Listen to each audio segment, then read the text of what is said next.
سب سے پہلے قربانی کے لیے کون سا جانور چاہیے؟ قرآن مجید سورۃ الحج آیت نمبر 34 وَلِكُلِّ أُمَّةٍ جَعَلْنَا مَنسَكًا لِيَذْكُرُوا اسْمَ اللَّهِ عَلَى مَا رَزَقَهُم مِّن بَهِيمَةِ الْأَنْعَامِ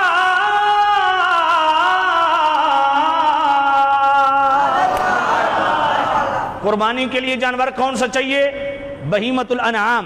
بہیمہ کہتے ہیں چوپائے جانور کو، انعام کہتے ہیں پالتو جانور کو۔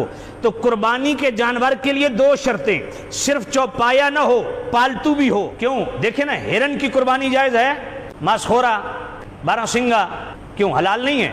جب حلال ہے تو قربانی کیوں نہیں؟ وہ اس کی بنا وحشی ہے، کوئی گھر میں بھی ہرن پالے تب بھی اس کی قربانی نہیں ہوگی، کیونکہ وہ وحشی کے حکم میں ہے۔ اور گائے اور بیل، اونٹ، یہ جنگل میں وحشی بن جائیں تو ان کی قربانی جائز ہے؟ جائز ہے، کیونکہ ان کی بنا پالتو ہے۔ کہتے ہیں اچھا بہیمۃ الانعام میں گھوڑا تو ہے نا، تو گھوڑے کی قربانی کیوں نہیں کرتے؟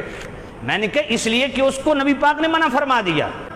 سنن نسائی، ابن ماجہ، سنن دارقطنی کی حدیث ہے، حضرت خالد بن ولید راوی ہیں، حضور نے فرمایا گھوڑا، پالتو گدھا اور خچر ان کو کھانے سے منع کر دیا۔ تو یہاں انحصار ہو گیا، معاملہ بند ہو گیا۔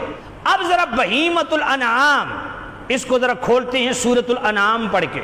وَمِنَ الْأَنْعَامِ حُمُولَةً وَفَرْشًا كُلُوا مِن طَيِّبَاتِ مَا رَزَقْنَاكُمْ وَلَا تَتَّبِعُوا خُطُوَاتِ الشَّيْطَانِ إِنَّهُ لَكُمْ عَدُوٌّ مُّبِينٌ۔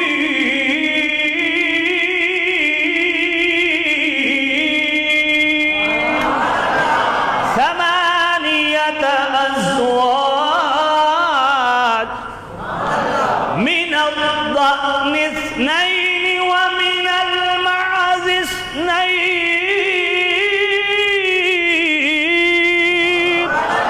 قل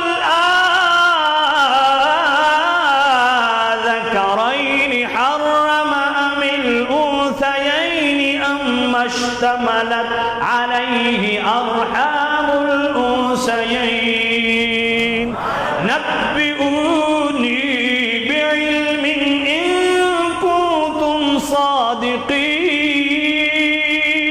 ومن الإبل اثنين ومن البقر اثنين قل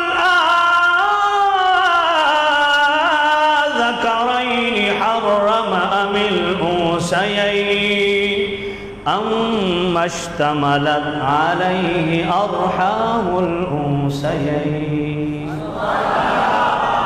وَمِنَ الْأَنْعَامِ حُمُولَةً وَفَرْشًا، فرمایا جانور دو طرح کے ہیں، ایک ہیں سواری والے، ایک ہیں ذبح کرنے والے۔ جو ذبح کرنے والے ہیں کُلُوا مِن طَيِّبَاتِ مَا رَزَقْنَاكُمْ، ان سے کھاؤ۔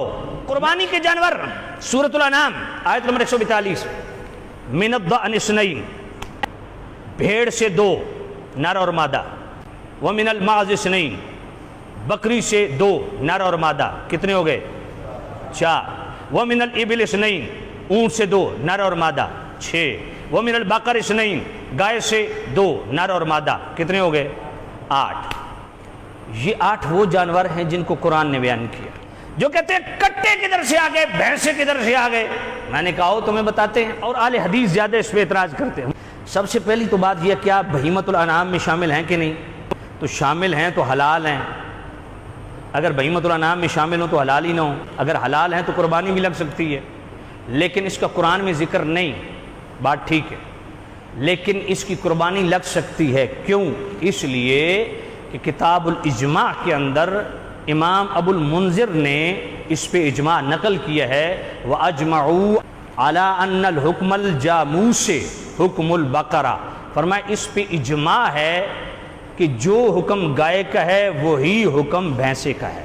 جاموس کہتے ہیں بھینس کو، بقرہ کہتے ہیں باقارہ، اور نقطے والا جڑا باقرہ ہوتا ہے نا وہ کہتے ہیں گائے۔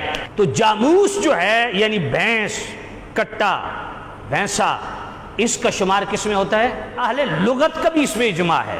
المنجد پڑھ لیجئے، لسان العرب پڑھ لیجئے، حکم الجاموس حکم البقرہ۔ اہل لغت بھی اس پہ متفق ہیں کہ جو حکم گائے کا ہے وہی حکم بھینسے کا ہے۔